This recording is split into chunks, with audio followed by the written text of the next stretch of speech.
On continue.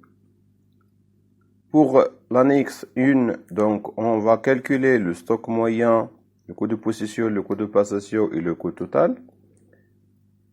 Pour le stock moyen, on le calcule comme suit. Donc en reprenant la demande globale, c'est-à-dire 4970 divisé par 2 multiplié par n. Donc pour la première commande, on a 1, donc on va reprendre 4970 divisé par 2, on retrouve 2485.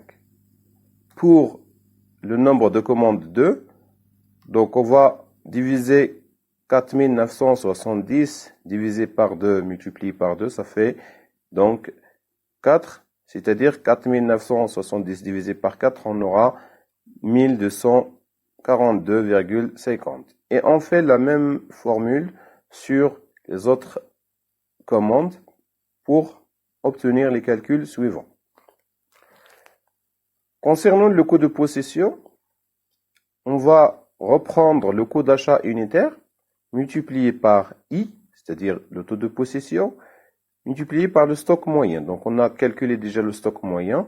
Donc on va reprendre 2485 multiplié par 20% du taux de possession, multiplié par le coût d'achat qui est de 225. Donc on retrouve 111 825 pour une commande. On applique la même formule sur les autres commandes pour retrouver les valeurs suivantes qu'on a à ce niveau-là. On remarque que le coût de possession est une fonction décroissante du nombre de commandes. Plus on a de commandes, plus le coût de possession est en diminution. Pour le coût de passation, c'est-à-dire en reprenant le coût d'une commande, c'est C, multiplié par N. Donc on a le coût d'une commande est de 3105, multiplié par le nombre de commandes, multiplié par 1, on a 3105 pour une commande. Pour deux commandes, on a 2 multiplié par 3105, donc on a 6210. Ainsi de suite. Donc on remarque que le coût de passation est une fonction croissante du nombre de commandes. On calcule par la suite le coût total. Donc le coût total est égal au coût de possession plus le coût de passation. Donc la somme des deux coûts. On remarque que le coût total, il est décroissant jusqu'à un nombre de commandes déterminé et on remarque une augmentation du coût total. Donc c'est-à-dire le coût total dans notre exemple, il est décroissant jusqu'à le nombre de commandes qui correspond à 6. Donc ici, le minimum du coût total correspond au nombre de 6 commandes. Donc 6 commandes nous donnent un coût total minimum. Donc si on ajoute une nouvelle commande, on aura un coût supérieur. Donc une augmentation du coût total. C'est-à-dire que l'entreprise a intérêt à passer 6 commandes, c'est-à-dire c'est le nombre qui va donner le minimum du coût. Donc, le nombre optimal de commandes est 6, ce qu'on a calculé par la formule de Wilson. Bien, en termes graphiques, on a la représentation suivante, c'est-à-dire le nombre optimal des commandes par le modèle de Wilson. Donc, on a les coûts ici, donc le coût de possession, le coût de passation et le coût total, en fonction du nombre de commandes. Donc, le coût de possession, le voilà. Donc, le coût de possession, il est décroissant en fonction du nombre de commandes. Le coût de passation est une fonction croissante du nombre de commandes. Plus on a de commandes, plus le coût de passation augmente. Le point d'intersection entre les deux, c'est-à-dire au niveau de 6 commandes, on a le point d'intersection entre les deux courbes de passation et la courbe de possession. Au niveau de ce point, c'est-à-dire, il correspond au nombre optimal de commandes. Donc, c'est-à-dire, on va remarquer que le coût total est minimum, ce qu'on a vu au niveau du tableau. Donc, le coût total est décroissant jusqu'à le point qui correspond au nombre de commandes 6, et on aura une augmentation du coût total. Bien, à ce niveau-là, donc on parle de nombre optimal de commandes. Concernant le plan prévisionnel annuel des approvisionnements, on peut le présenter comme suit. Donc, on a, pour chaque mois, on va mettre les consommations correspondantes. On a le stock ajusté, le stock réel, c'est-à-dire le stock final de décembre N-1, 1100 tonnes. On va calculer le stock de sécurité, donc en fonction des informations qu'on a. Le stock de sécurité est fixé à 2 mois de consommation en moyenne au minimum. Donc, il est calculé comme suit. Donc, c'est-à-dire, on va reprendre la consommation totale, 4970, multiplié par 2 mois, divisé par 12 pour calculer la valeur moyenne, donc, de 2 mois. Donc, on retrouve 828,33 tonnes. Bien, donc, c'est-à-dire que le stock de sécurité on doit garder le stock de sécurité et on ne peut pas descendre en dessous de ce niveau.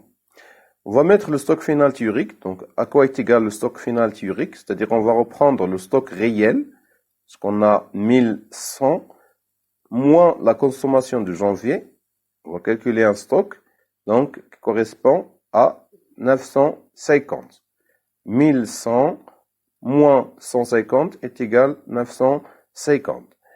Par la suite, on va comparer le stock final théorique avec le stock de sécurité. Donc, c'est-à-dire, la règle, c'est qu'on ne doit pas descendre en dessous de stock de sécurité.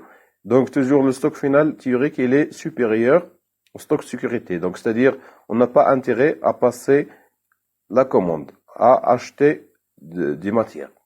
Donc, le stock réel, donc on a ici 0, le stock réel ajusté est égal à 950.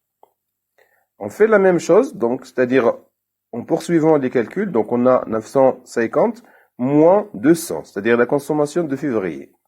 On retrouve 750 pour le stock final théorique.